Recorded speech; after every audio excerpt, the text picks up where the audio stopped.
Yo, it's Guido coming at you with the Tactics Talk. Welcome back, guys. Lots of scouts, like I've talked about lately, and that makes you much more reliant on your team. And while I don't really subscribe to that, it's just a fact. And it's not a case of me saying the team has to do well or I don't do well. That's not the point. But a scout really is reliant on what his team does and has to be very careful about how he spends his hit points and positions his tank. You can see from this setup here that we sent a lot of guys to the north on Great Wall or China or Empire's Border or whatever it is. Empire's Border from the south east spawn, and we're going to have trouble probably down here. They've already got a lot of guys down there, and it's not looking great. The 110E5 came this way, the Leopard 1. The FE is way down here camping. The Progetto 65 hasn't even really come across here. The Bat Chat's in the middle.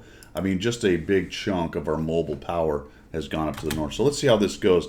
I figure I'm going to have to kind of break this thing open, so I'm going to come down this way.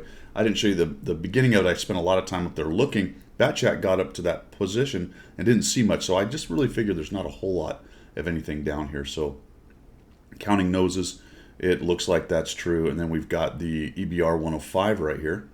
He's not really looking. I'm able to sneak a shot. Unfortunately, the K91 hits me. Then the EBR thumps me.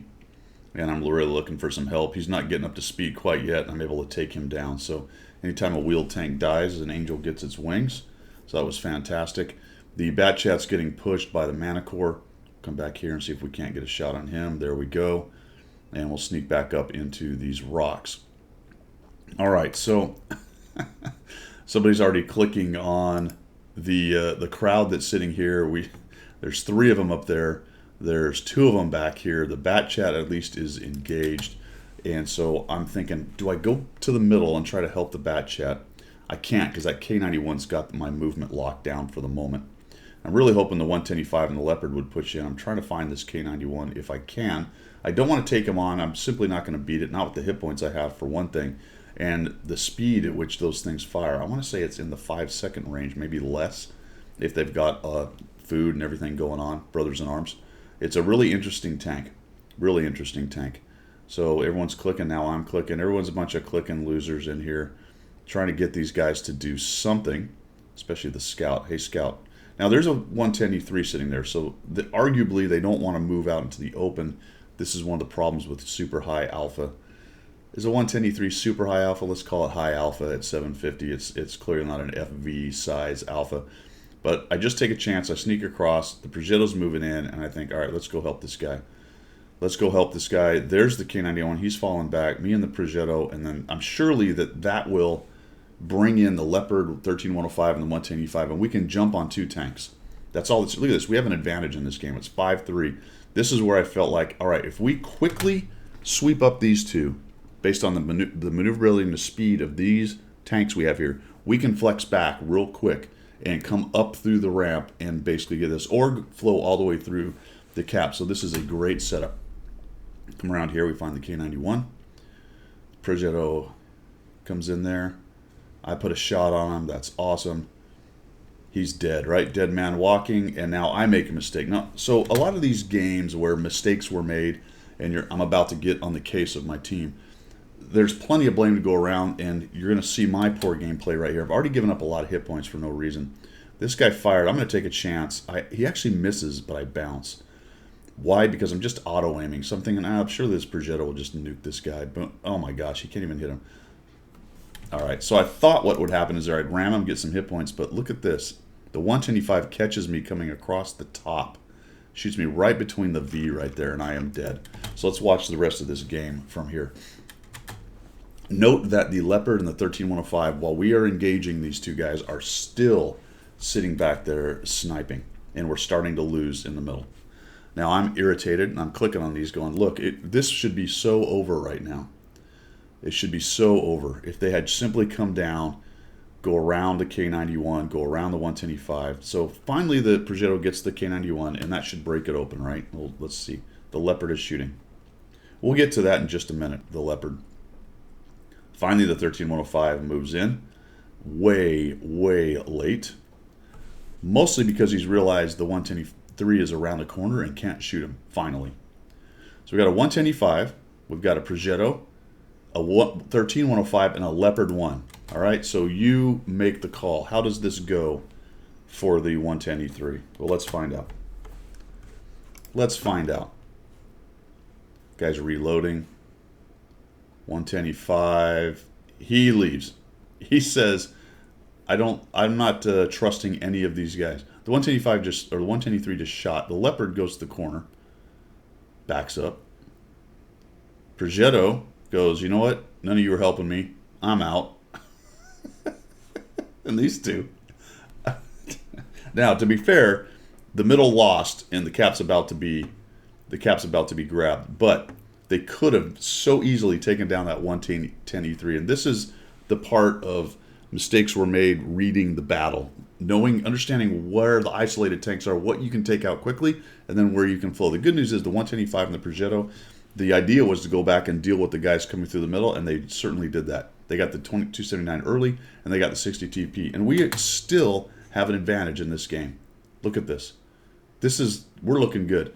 The 110E3 just shot the 13105. Watch what the Leopard does. There you go. Sorry, he just shot him. Leopard is... he shoots him through the little V. All right, well. Now the Progetto's getting beat up, as is the 110E5 by an IS-7 in the Bat Chat. So most of their force came through the pass and came down to take us on. Why? Because we were sandwiched, and they realized that and came at us. Their 57 goes in. Our Bat Chat went all the way back to cap and dies. And the FV is sat there taking on the T-57. And our Leopard, could have been a bot, but I don't think so, because he's actually moving better than a bot, although he's not playing better than a bot. And all of a sudden it's 10-10. The 110E5 and Progetto are at least working together. So the Leopard has a couple options here. What should happen is the 110E3 should have been dead ages ago. The other option is he just leaves him for a moment, because that thing is really slow. There we go. And he finally heads off that way, looks like, to try to go help this 65 and the 110E3. So I leave him for a minute, and then I come back to him. A second anyway. And I'm just, from this point on, as I'm watching this, I'm just fascinated at what exactly is going through this Leopard's mind right here. 57 pushes in on the FV. Bat Chat's joined him. They take down the FV. And all of a sudden we're in big trouble. Our positioning is bad. They're at our cap. We have a 110E3. We have a Leopard that doesn't have any real idea what he's supposed to do. So he finally comes down here. Our guys are going back to cap. He's trying to find the 110E3. There we go. And we're just going to take a shot. Boom. Oh my goodness. Okay. Misses. 110E3 is looking at him. He's going to sneak up here with that mighty turret. Nope, doesn't. Oh boy, that hurt. Takes a big hit from the Arty this time. The 110 misses, and I'm thinking, opportunity time. Here we go. Leopard's going to go right around him. Well, okay, maybe he tried to track on the way, or missed. I don't really know what happened. And I'm thinking signs of life. He's going to go by him. He's going to take him on. Nope, he's actually going to go by him, and he's going to shoot the GW. Okay, fine. He shoots the GW, got it. Now he's going to work himself around. No, he's going to drive out. Okay, 110E3 is on a reload again. We lost a lot of modules, but we can just come around here. We got this. Oh my goodness. And we're shooting HE. We're shooting HE. Now, I don't know if he switched from earlier to HE to take on the artillery and forgot. Opportunity again to go on. That clearly somebody doesn't have a good idea or a good grasp on what's going on in this game at all. Tries to go around this 110E3. And then, I don't know. Mistakes were made, folks. Mistakes were made. This game, look at this, and they take down our guys that pushed in. We lose this game. It's over at this point. It is over at this point. Mistakes were made, folks. I've talked a lot about game flow, and oftentimes watching other people make mistakes and fail at reading the battle correctly is just as instructive as looking at our own mistakes. So nothing necessarily against Leopard 1 here, but he is a relatively large number sub 50 kind of player, and he's doing sub 50 player kinds of things. Now you can be a sub 50 player, that's all fine. Lots of people come to my channel and look for help who are rocking those kinds of stats, but usually their recents are quite a bit better because they're starting to think about how they want to play the game. And my point of all that is that if you're a solid sub 50 hanging out down there really low, and you're probably doing sub 50 things. That's just the honest truth. And this is the kind of thing that 45, 46, 47% players who have played for a very long time and have tier 10 tanks do. Right? They fail to see opportunities. They fail to react to opportunities. They fail to look at the larger picture flow of the battle and react to that. And I've even started talking a little bit about the reacting at your local engagement level, and they fail to even do that. So if you can't even control your local engagement area and understand how to take down tanks when you have a 5-2 advantage, 5-1 advantage, you're gonna have a lot of trouble doing anything in the mid to late game that's any kind of effective to help your stats improve, especially in the win rate area. All right, folks, so mistakes were made. We got more of these coming. You'll see some more of these as we go. That's all I've got, and we will see you.